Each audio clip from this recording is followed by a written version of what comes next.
Even as protests spread across the Middle East in early 2011, the regime of Bashar al-Assad in Syria appeared immune from the upheaval. Assad had ruled comfortably for over a decade, having replaced his father Hafez, who himself had held power for the previous 3 decades. Many pundits argued that Syria's sturdy police state, which exercised tight control over the country's people and economy, would survive the Arab Spring undisturbed. Compared with its neighbor Lebanon, Syria looked positively stable.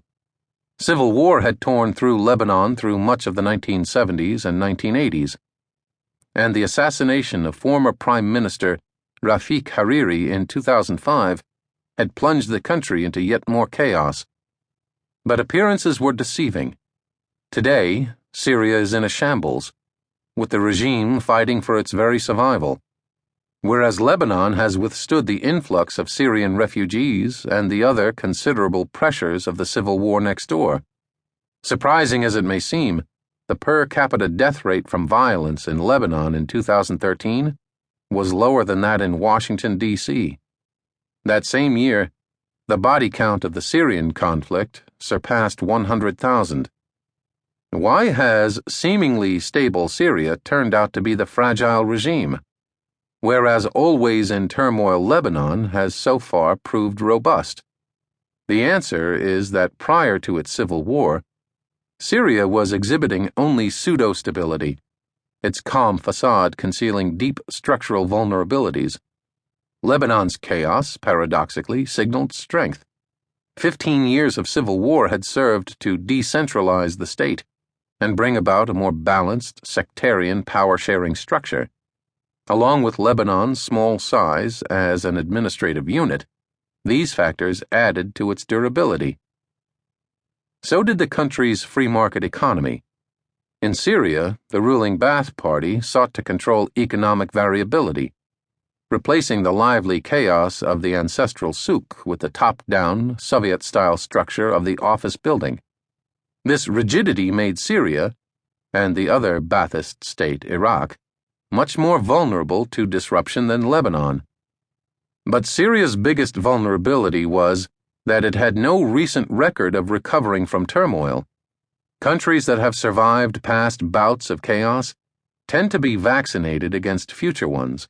Thus, the best indicator of a country's future stability is not past stability but moderate volatility in the relatively recent past. As one of us, Nassim Taleb, wrote in the 2007 book The Black Swan, dictatorships that do not appear volatile, like, say, Syria or Saudi Arabia, face a larger risk of chaos than, say, Italy, as the latter has been in a state of continual political turmoil since the Second World War. The divergent tales of Syria and Lebanon demonstrate that the best early warning signs of instability are found not in historical data, but in underlying structural properties.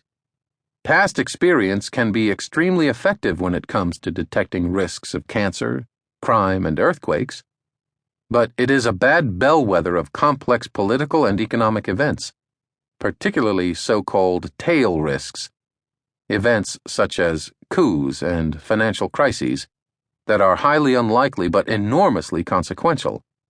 For those, the evidence of risk comes too late to do anything about it, and a more sophisticated approach is required. Thus, instead of trying in vain to predict such black swan events, it's much more fruitful to focus on how systems can handle disorder. In other words, to study how fragile they are. Although one cannot predict what events will befall a country, one can predict how events will affect a country. Some political systems can sustain an extraordinary amount of stress, while others fall apart at the onset of the slightest trouble. The good news is that it's possible to tell which are which by relying on the theory of fragility.